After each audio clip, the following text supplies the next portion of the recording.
Welcome back again to That Tracks F1 podcast. How are we all doing? Did we enjoy our race weekend? How was the early start? Not quite as bad as Australia, was it? But bad enough, bad enough. So what did we think of the race? There's certainly lots to look at, lots to discuss. There was quite a lot went on in this race, really, and I felt really quite divided about it when I sat and watched it. I felt very frustrated. It's not good to see people like not starting the race. It's definitely not good when it's an entire team like it was with McLaren. And to only have 18 cars on the grid, it's not what anybody wants. We want everybody out there, we want everybody racing. Now, this particular race I actually watched on my lonesome on Mother's Day morning with my little cup of tea on my sofa, because family who normally are around to watch it weren't available to watch it with me this time. They did come round later in the day because, of course, it was Mother's Day here in the UK, and we all watched a rerun. And bizarrely, I think I actually enjoyed the race better second time round. And there were certainly things that I looked for that I missed the first time. But before we get into the race, let's have a little chat about what happened in the other sessions before the race. The only free practice session of the weekend was quite interesting to watch. The Ferraris brought out the Macarena wing, which always catches everybody's eye, doesn't it? And for those of you that might not have seen it, the Macarena wing is the wing Ferrari brought out in testing, and the upper flap of it rotates through around about 270 degrees. It's really eye-catching when it goes. And estimates have put it at being worth around 8 to 10 kilometres extra per hour. It's definitely interesting, and they do seem to keep popping it out for practice sessions, but not really committing to it. And indeed, this time for the sprint quali, they decided against it. They didn't run it for sprint quali, and they're not running it for the rest of the weekend. Apparently, the reasoning is that they're not quite sure how reliable it will be. And you really don't want your rear wing giving way halfway through a race or a quali session. Poor old Arvid Lindblad, after such a spectacular weekend last weekend in Australia, had an absolutely rubbish practice session and was out quite quickly. It was interesting to see in this session that the McLarens were only around about half a second off the Mercedes, which is definitely an improvement. And I have been banging this drum, as you know, that McLaren will have a resurge and that McLaren will catch up. And that's certainly an encouraging sign. Moving on to sprint quali, Perez didn't go out for sprint quali. Some kind of fuel issue. Cadillac again being a little bit unlucky there, but these were the kind of gremlins and problems that we knew they were going to have coming in as a new team. In quali 1, your first 6 to go out were Perez, Bottas, Stroll, Alonso, both Williams, Sainz and Albon. Absolute shame. I don't know what's going on at Williams, really. There's rumours the car's still overweight, and they're certainly struggling.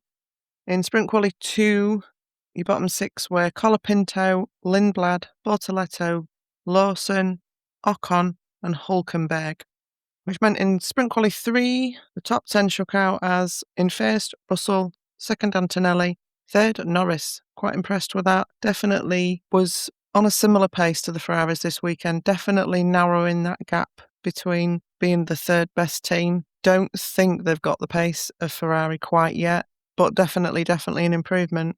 Fourth was Hamilton, fifth Piastri, sixth Leclerc, seventh was Gasly. I mean, how impressive has Gasly been? Qualifying there for the sprint ahead of Verstappen in 8th, and then Behrman and Hadjar were made up 9th and 10th. So then we get to the sprint, and it was a tale of two different starts completely for Lewis Hamilton and Antonelli. Hamilton obviously qualified 4th, Antonelli qualifying 2nd, and straight off the line, Antonelli dropped all the way down to 7th. Absolutely terrible start.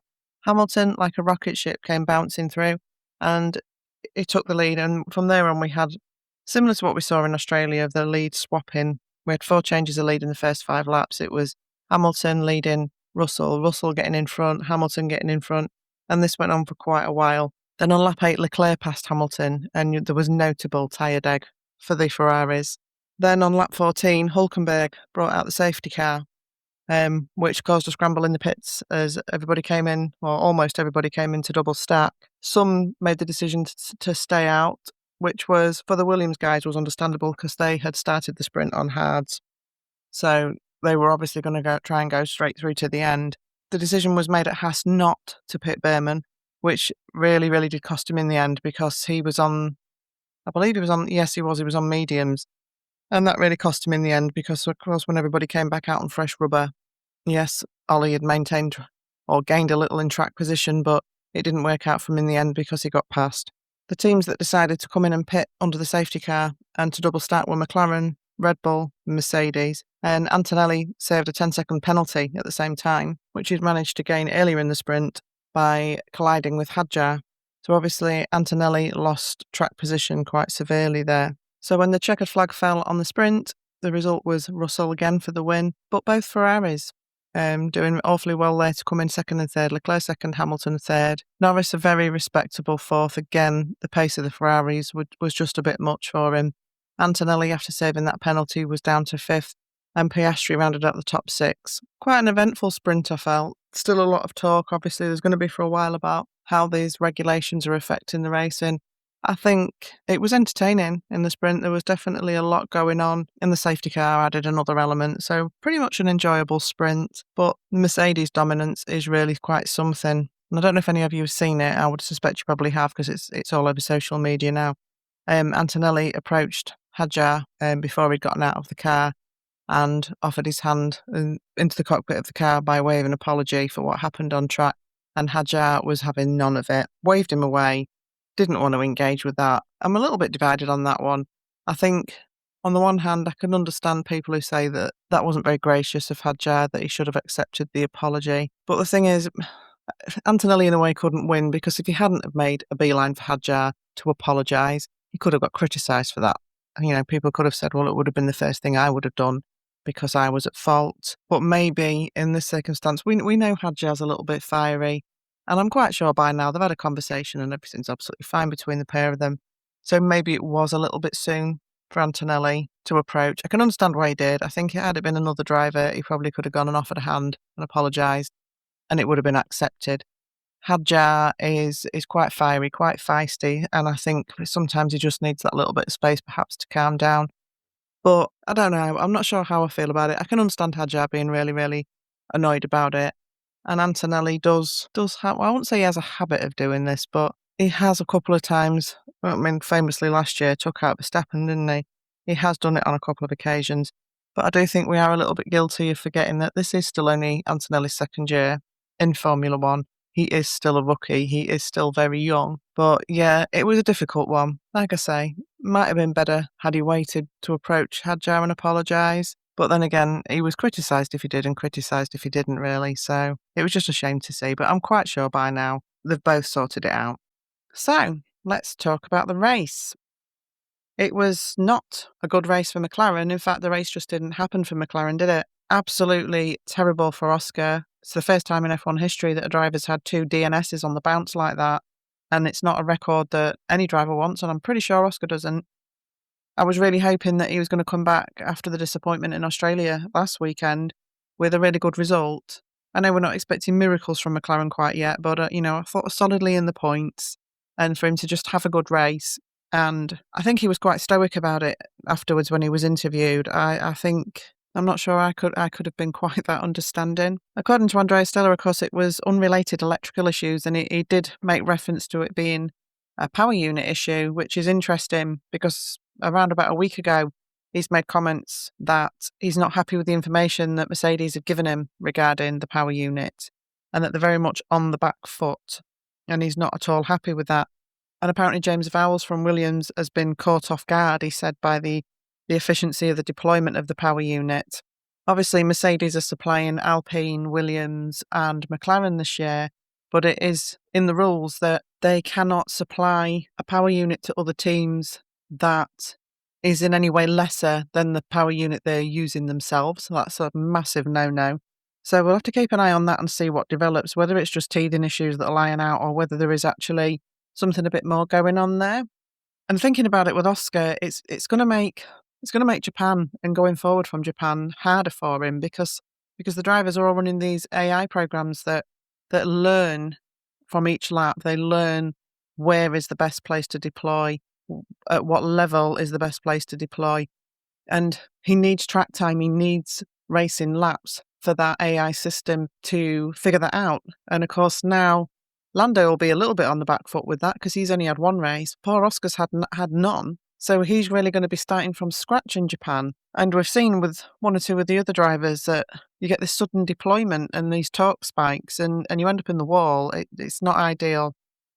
So hopefully something's got to give for Oscar and for McLaren, because this has not been a good start. And they were running solidly, I would say, as like the third fastest team. I think there was some discussion as to whether that was Red Bull or whether that was McLaren. And I think I said a couple of weeks ago, in my opinion, McLaren had the edge. But quite how this will shake out now, I'm not sure. Of course, the McLarens weren't the only unlucky ones. Alex Albon was due to start from the pit lane due to them making some setup changes. But unfortunately, he developed a hydraulic issue and didn't start. And poor Gabby Bortoletto had a technical issue, which meant that he also didn't start. So we were 4 cars down before we even got the lights out. At the start, I think all eyes were on Antonelli to see what would happen, especially after what happened with the sprint start, where he went backwards at a rapid rate of knots. And I'm pleased to say that there was no repeat performance, and Antonelli got away really cleanly this time. Terrible start for Verstappen, absolutely awful. I think he got passed by everything that was behind him before he managed to actually get up to speed. And interestingly, Red Bull had said that they tried a different start procedure to see if things would improve, because as we know, Max has been struggling with the starts, but obviously we're going in the wrong direction there because it was worse than ever. Despite the decent start from Antonelli, Lewis was past him by the first corner, absolutely off like a rocket again. Those Ferrari starts really are something. There was quite a fair bit of action, actually, in the first part of the race there. Bit of an odd one with Perez taking Bottas out the way that he did. For me, I keep saying this, surely bringing both cars home is the first goalpost for Cadillac. I keep saying this, get them both home. Who really, with how far out they are off the pace, and I say that with respect because they are a brand new team, nobody really expected them to really even keep up initially. I know that I was quite optimistic when previewing the season and saying that Cadillac would be better than people thought, and there might even be a point to be had here and there. Maybe not, but just to be able to get both cars round and finish the race, because every race is like a test session for these guys, so they need to garner as much information as they can do. They're not going to be up there even battling with the midfield, they're going to be at the back. So just bring the cars home. So what was going through Perez's mind when he went for a gap that just clearly didn't exist and punted Bottas off? I really don't know. And I guess I sound like I'm being a bit harsh about Perez, but you've got one other driver that you can race against. And I say race in inverted commas, because they shouldn't be particularly racing. Within reason, yes, they should be racing each other, because neither of them, we don't know what will happen with their seats going forward. So I can see that side of it of like, let me stamp my claim. We've all, I think, haven't we? We've all got an opinion. Certainly we have in our family of who's going to come out top of this, Perez or Bottas. And I think everybody in my little family group that does the predictions, including myself, is, I think it'll be Bottas. I think Bottas will come out on top. One family member is absolutely positive it'll be Perez. So he wasn't that happy with that this weekend, because we were all like, Bottas, and he was like, uh-oh. So yeah, I really don't understand why you would take such a risk. There's no points to be had. There's nothing to be had other than putting yourself in a really bad light, because Cadillac need all the info that they can get. So yeah, Perez for me this week, I was just like, really? What are you doing? Fortunately, of course, it didn't matter in the end because they did both finish. But it could have gone the other way. And I just don't think it was worth the risk. I don't really understand what motivated him there at all. Of course, we saw Hadjar have a big spin on lap 1 as well, well avoided by Ollie Behrman, who very, very nearly collected him. So that really ruined Hadjar's race for the day, as he dropped well down the order. So really for the first 4 laps, we had a lot of swapping around between the 2 Ferraris and the 2 Mercedes. But by lap 4, George had got past both Ferraris and was up into second. On lap 11, Lance Stroll brought out a safety car, and that was a frantic lot of double stacking for pits at that point as well. Interestingly, they left Colapinto out on the hard tyres. Looking back at the end of the race, I'm not 100% convinced that was the right call, although it didn't work out too badly in the end for him. He did end up with a point. But I do wonder a little bit, had they brought him in, would that have changed anything? So we had Colapinto in second and Ocon in third. And we had that lovely little interview with the managing director at Alpine, Steve Nielsen, who just was very, very excited about what was going on track, because Gasly was doing extremely well. Colapinto was up there running in the points. And he said, I'm happy to push my luck as far as it'll go. And I thought, well, he looked like a man who wasn't really expecting to be in this position and was quite half disbelieving and half having the time of his life. So, yeah, that was really good to see. I really want to talk about a lot of the racing that went on Sunday. I think this midfield scrap that we saw lots going on. Behrman, Colapinto, Ocon, Gasly, Verstappen getting involved. It was definitely entertaining. And I think for all a lot of people have had a lot to say about these new regulations, I think that race days are proving actually to be really entertaining. I mean, we complained loud and long, didn't we, about DRS trains and no overtaking and the cars were too wide. And now we've got what we asked for. We've got these lighter, narrower, more nimble cars that slide around, definitely don't corner on rails. We've got more overtaking. Yes, there is an argument that some of the overtaking, is it true overtaking? It's a little bit yo-yo-y. But as a race day spectacle, I don't think we can complain too much. If you look back to when DRS was introduced and lots of people said, it's artificial, it's not natural, we don't like it. And we're really going through the same thing again. And this is not me saying, I'm off the fence and I'm definitely in favour of these new regulations. I really do think there's work to be done, especially with qualifying. Qualifying is not great. It's not the enjoyable spectacle it used to be by a long shot. I think there's a lot to be said for the racing, however. I'm definitely coming down more on, yes, I can get used to this. That's not to say that we don't need some tweaks. We do. But I think more with qualifying than with race. But yeah, we really did see some really, really good battling in that midfield. Gasly is ever more than holding his own, doing an absolutely fantastic job. Colapinto. I mean, I've been on the Colapinto train for a while. I thought when he came into Williams, like a lot of people did, he was amazing. He was spectacular. And then it all went a little bit wrong, didn't it? And he ended up being called Crasher Pinto and losing his seat, and then Doohan losing his seat and Colapinto coming back in. And that car was terrible last year. But Gasly was managing to drag it into places it didn't have any place being, really. But poor Franco really, really did struggle.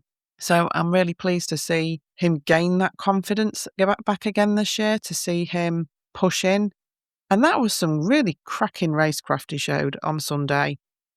Having that level of maturity, I think one of the commentators mentioned it, that level of maturity to realise that yes, he was fighting with the guys at the front, but realistically, that's not who his fight was with. And that wasn't to say that he rolled over and got out of the way. He definitely didn't. He did some fantastic defensive driving, but he knew when it was time to let that go and get back to who he was actually racing against. I thought it was absolute crying shame that Ocon went for a gap the way that he did and ended up hitting Franco. I had a few choice words to say about that. And I'm not one of these people that, because Ocon gets a lot of hate, gets a lot of dislike, and I just generally don't like drivers being singled out and hated. I mean, you can have an opinion, sure. We've all got an opinion. We've all got drivers we like more than others. We've all got drivers we identify with their way of racing more than others, and that's perfectly natural. I really, really do dislike piling onto a driver and having that hatred. And I do think that Ocon's attracted a lot of criticism over the years, and some of it's been justified, don't get me wrong, but it's almost become something he can't seem to escape out from under, that this is who he is, this is what he does, that he's not capable of evolving or changing. So I kind of don't like that. I really don't like that at all. I don't like it when people very, very negative about a driver, but when you ask them why, they don't really have a reason. It's just like, well, I just don't like them. And I can't get on board with that. And I must admit, it's something that really irritates me. So yeah, while I do accept that Ocon does have that little bit of a reputation, it's not fair to always slate him for everything. But on this occasion, the vast majority of the fault did lie with Ocon. If you look at the onboard, you can see that he sees that gap opening up on the right, and there's nothing wrong with that, and there's nothing wrong with thinking that maybe you can get through there. But he knew from previous laps that was the racing line. He knew that Franco was going to come across to the right, realistically, and it was a little bit of a desperate lunge. He was too far back. He'd already lost control of the car before he got anywhere near Franco, and it was an absolute crying shame to take Franco out the way that he did. All respect to him, held his hands up straight away. I don't blame him either, because while we're on the subject of people being a little bit toxic, there are some, and I am stressing very strongly here, some Colapinto fans who take it too far. Jack Doohan was on the receiving end of a lot of abuse from this section of Colapinto fans, and it's not necessary. It really is not necessary. So I would imagine Ocon probably had that in the back of his mind as well, that if you're going to punt anybody off, you don't want to be punting Colapinto off, because that section of fans very unforgiving. But yes, he did hold his hands up and apologise, and I saw in the media pen afterward he made a beeline for Franco and apologised publicly. But Franco bounced back, didn't he? He kept going and he got his first point while he's been with Alpine, and I'm absolutely chuffed to bits for him, as they say. I'm really pleased for him. So yeah, that midfield got really interesting, didn't it? An awful lot of people challenging others. Max getting involved there up until his issues when he retired 11 laps from the end. Behrman again, absolutely cracking race for Behrman. You can't dislike Behrman, can you? He's got that Labrador energy that we love. Away from the track, this is something I've touched on before, that he is so very genuine, so very humble, speaks so well to his team and about his team, and just really loves life, doesn't he? He's just absolutely loving his life. And I don't think there's a day goes by where he isn't grateful for the position he's in, and I think that's such an endearing quality. I've got a lot of respect for Behrman, and you can't fault him on the track. My goodness, at the weekend again, he was there, wasn't he? He was there, and he was doing all the moves. I think he quite likes China. I remember him last year doing really, really well here. So I think China is a track that suits him quite well. I think he feels quite comfortable on it. I was a little bit surprised, in a way, when the graphic came up about the driver of the day. I mean, I think we all knew it was going to be Kimi, wasn't it? And as it should be, because he did so well. And I was really heartened to see that Colapinto got a good slice of the vote. But I was surprised that Behrman didn't, because Behrman is just consistently working away. He's consistently honing his craft, learning all the time. He's like a little sponge. You can see him learning things and applying them, and just having that bravery and that heart. And I've got so much time for Behrman. I think he's absolutely fantastic. So, in the end then, classification-wise, it was a win for Kimi, and what a win it was. That pressure he was under must have been immense, especially with his starts having been not so good of late, that he must have felt that pressure on, and to get away so cleanly as he did, and to really just keep it together for the entire race. I mean, he did give us a fright couple of laps or so from the end, didn't he, when he ran wide, just to make sure we were all still paying attention. Yes, I've heard it said that, would he have beaten Russell if Russell hadn't have had a bit of bad luck this weekend? We'll never know, will we? But this is part and parcel, isn't it? This is Formula One, that you exploit those opportunities when they come your way. You take everything you can get with both hands. And sometimes I think as well, we saw this, didn't we, with Lando, that it was such a long time for Lando to get his first win. And he got that win in Miami in 2024. And look what happened off the back of that. The very next year, he's world champion. It nearly was in 2024.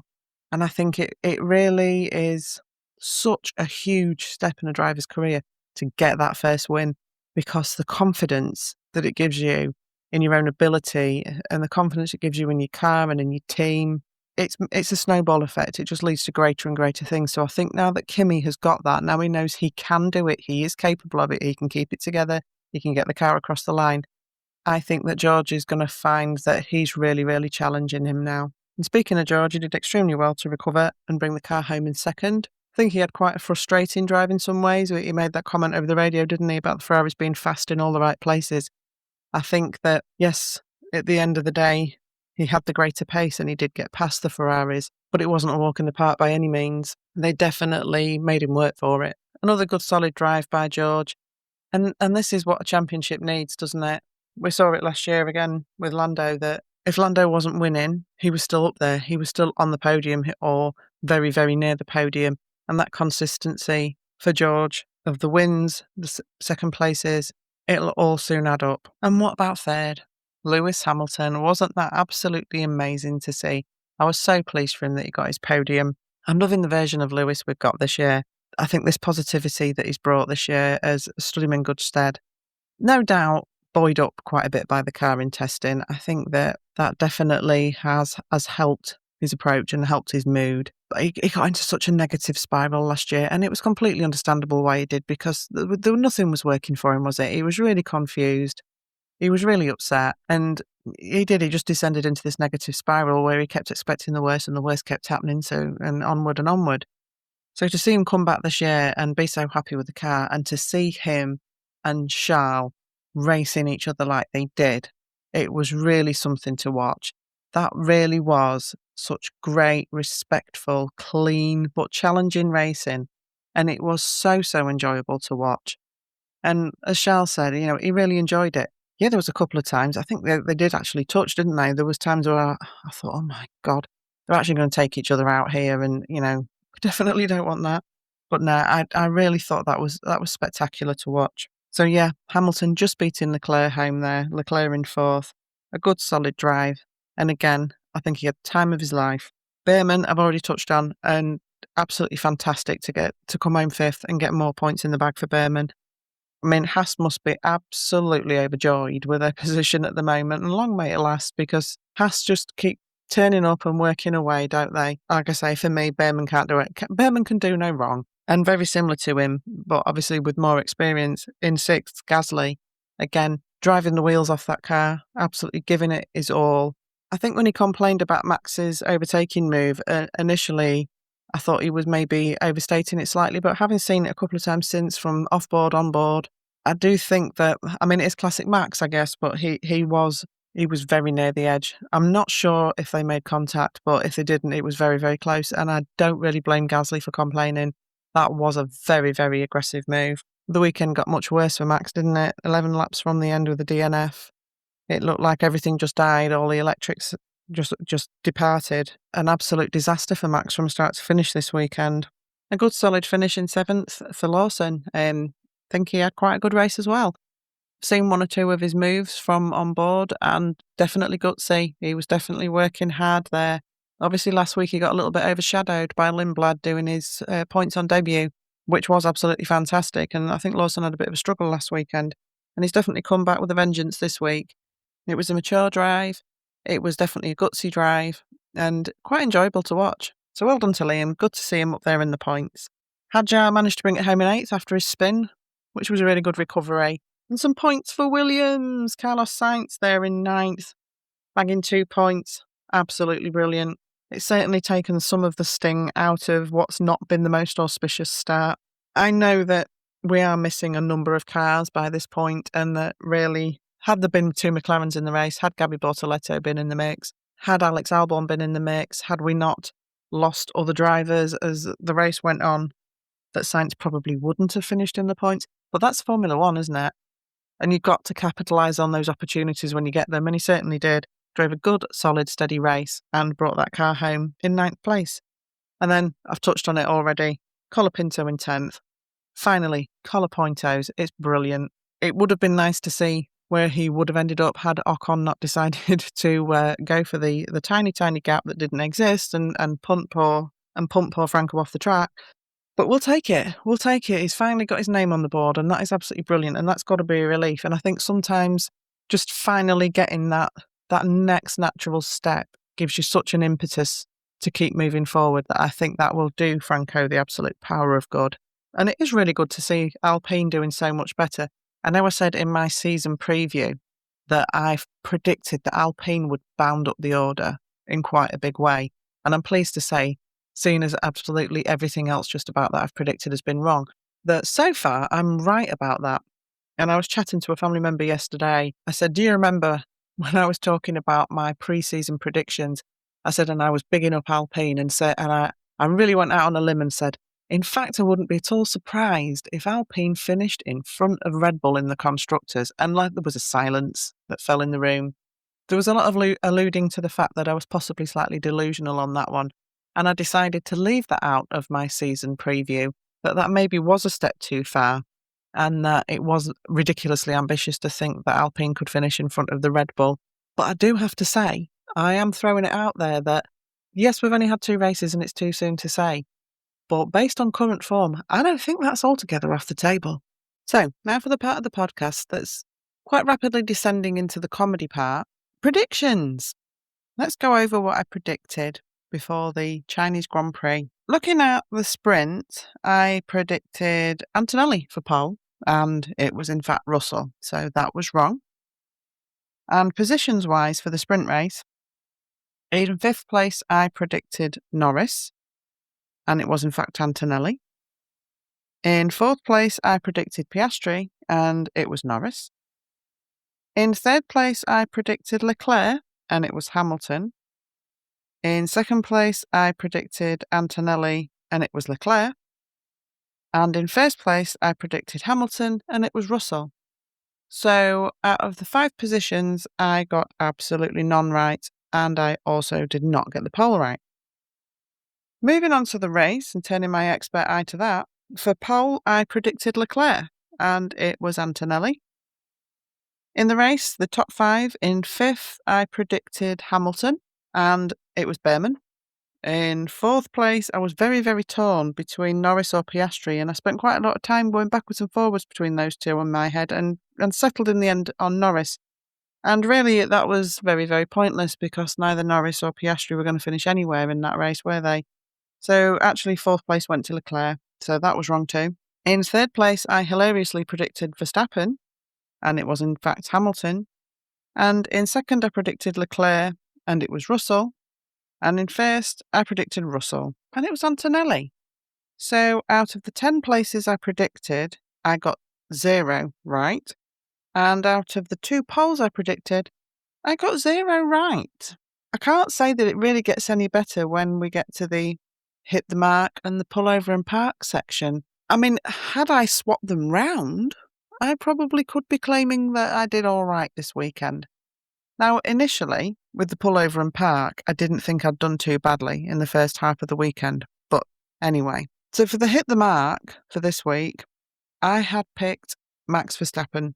And I really did think Max would come back with an absolute vengeance this week and really, really throw down the gauntlet. I didn't expect him to particularly beat either of the Mercedes, but I did think I predicted he would be getting himself really mixed up there in that four-way battle between the Mercedes and the Ferraris. And as we know, that couldn't have been further from the truth this weekend. He had an absolute disaster class of a weekend. So, sorry, Max, I think I cursed you slightly there. And my pullover in park was really no better in the end because for the pullover in park, the weekend's flop, I picked Antonelli. Now, I did actually think in the first half of the weekend that he probably was starting to look a little bit like he was going to be the pullover in park because he didn't have the most auspicious weekend, did he? But then, of course, he just popped it on pole and casually won his first Grand Prix. So, yeah, spectacularly wrong on that one too. So to round up my general overview of my predictions this week, it was an absolute disaster class as well. So far from getting any better, I'm actually getting worse.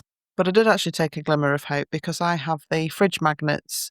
You've probably seen them online before. It's the little fridge magnets with each of the drivers' first 3 letters of the name and their flag, and you put them in order of where you think they'll finish the race, and you have a little magnet that goes alongside who you think will take pole position and who you think will win the sprint. Now, in Australia, I put the fridge magnets in the order I expected people to finish in, including a little section at the bottom where I popped 2 or 3 people as a DNF. And in Australia, out of the 22 cars I predicted, I got absolutely 0 correct. Now, you'd think really statistically, I should have got something, but no, I didn't. But I am pleased to say that this week, I actually got 1 out of 22 correct. I actually predicted Hadjar to finish 8th, so I'm thinking that by the end of the season, if I keep going at this rate, I'll actually probably have most of the field correct, which would be quite a nice change. But I did say before the season started that this would be a very, very difficult season to predict, and it's definitely proving to be. So I'm hoping that in Japan I'll be able to make some predictions that actually turn out to be correct. And law of averages said at some point I'm going to have to. So fingers crossed for Suzuka. And to wrap things up for this weekend, we've just got our flattering ram. It was a tough one, really, because there was an awful lot of people doing an awful lot of really good things this weekend. And I've been quite torn. But I think actually, on balance, I'm going to give this week's flattering ram to Colapinto because that was an amazingly mature drive. He didn't lose his cool.